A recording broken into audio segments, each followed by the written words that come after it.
అధికారంలో ఉన్నప్పుడు పార్టీకి సమయం కేటాయించకపోవడంతో నష్టం జరుగుతోందని గుర్తించిన ముఖ్యమంత్రి చంద్రబాబు ఈసారి తన రూట్ మార్చారు. అధికార కార్యక్రమాల కోసం నియోజకవర్గాలకు క్షేత్రస్థాయికి వెళ్లినప్పుడు స్థానిక నాయకులు కేడర్తో మమేకమవుతున్నారు.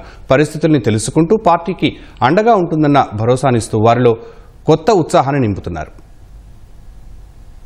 నిత్యం అధికారిక కార్యక్రమాలతో తీరిక లేకుండా ఉండే ముఖ్యమంత్రి చంద్రబాబు ఇటీవల పార్టీ కోసం కూడా తగిన సమయం కేటాయిస్తున్నారు. నియోజకవర్గాల్లో పదవుల కేటాయింపులో సామాజిక సమతూకం పాటించారా లేదా? 2024 ఎన్నికల్లో కూటమికి ఎన్ని ఓట్లొచ్చాయి? ఇప్పటికిప్పుడు ఎన్నికలు జరిగితే ఎన్నొస్తాయి? ఎమ్మెల్యేల పనితీరుపై ప్రజల స్పందనేంటి? నియోజకవర్గంలోని పార్టీ నాయకుల్లో ఎవరైనా పార్టీకి దూరంగా ఉంటున్నారా? ఇలా సమస్త సమాచారం తెలుగుదేశం అధినేత చేతిలో పెట్టుకుంటున్నారు. ఆశించిన పనితీరు లేని వారిని సున్నితంగా హెచ్చరిస్తున్నారు.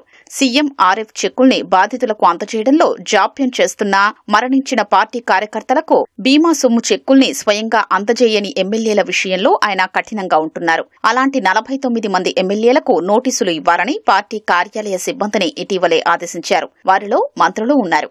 ముఖ్యమంత్రి ఇటీవల కడప జిల్లా కమలాపురం నియోజకవర్గ పార్టీ క్యాడర్తో సమావేశమయ్యారు. అక్కడ ఒక సామాజిక వర్గానికి చెందిన వారు 29% ఉంటే వారికి 39% పదవులు ఇవ్వడం, ఎస్సీల్లోని ఒక వర్గం వారు 11% ఉంటే 8% పదవులే కేటాయించడం గుర్తించారు.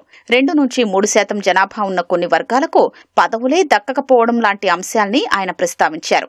పదవుల పంపకంలో నియోజకవర్గ స్థాయిలోనూ సామాజిక వర్గాల్ని బ్యాలెన్స్ చేసుకోవాలన్న ఆయన చిన్న చిన్న వర్గాల్ని విస్మరిస్తే వాళ్ల మనుషులు కనిపించక బాధ్యత తీసుకోరన్నారు. పార్టీ గాలి వీచినప్పుడు అందరూ ఓట్లేస్తారన్న చంద్రబాబు అన్ని వర్గాల వారు అన్ని సందర్భాల్లో పార్టీతో ఉండేలా సోషల్ రీ ఇంజనీరింగ్ జరగాలని ఆయన స్పష్టం చేశారు.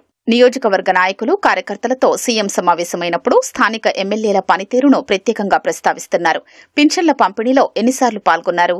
స్వచ్ఛాంధ్ర కార్యక్రమానికి ఎన్నిసార్లు హాజరయ్యారు? పబ్లిక్ గ్రీవెన్సెస్ ఎన్నిసార్లు నిర్వహించారు? సభ్యత్వ నమోదులో ఎన్నో స్థానంలో ఉన్నారు? ఇలా వారి ప్రోగ్రెస్ రిపోర్టు బయటపెడుతున్నారు. నియోజకవర్గంలో సామాజిక వర్గాలు, మహిళలు, పురుషులు ఏ పార్టీ వైపు మొగ్గు చూపుతున్నారు? ఏ వయసు వారిలో ఏ పార్టీకి ఆదరణ బాగుంది? టీడీపీకి దూరంగా ఉండే వర్గాల్లో సూపర్ 6 లాంటి సంక్షేమ పథకాల అమలు తరువాత ఎలాంటి మార్పు వచ్చింది? గ్రామీణ ప్రాంతాల్లో ప్రజల మొగ్గు ఎటు ఉందనే విషయాన్ని చంద్రబాబు కూలంకషంగా విశ్లేషిస్తున్నారు.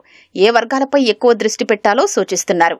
ప్రజల్లో వ్యతిరేకత రావడానికి నాయకులే తప్పు చేయాల్సిన పనిలేదని, కార్యకర్త తప్పు చేసినా చివరకు అధికారులు తప్పులు చేసినా ప్రభుత్వానికే చెడ్డ పేరొస్తుందని చంద్రబాబు చెప్తున్నారు.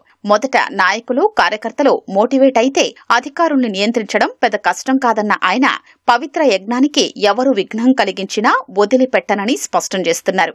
గ్రామం నుంచి రాష్ట్ర స్థాయి వరకు ప్రభుత్వం పార్టీ పదవుల కేటాయింపులో మొహమాటాలకు తావులేదని, పనితీరునే ప్రామాణికంగా తీసుకుంటున్నామని సీఎం స్పష్టం చేస్తున్నారు. 2024 ఎన్నికల్లో రాగద్వేషాలకు అతీతంగా వ్యవహరించారన్న ఆయన తెలిసిన వ్యక్తికి సీటు ఇవ్వాలనుకోలేదని, ప్రజలు మెచ్చిన వ్యక్తికే దండ వేశానని అంటున్నారు.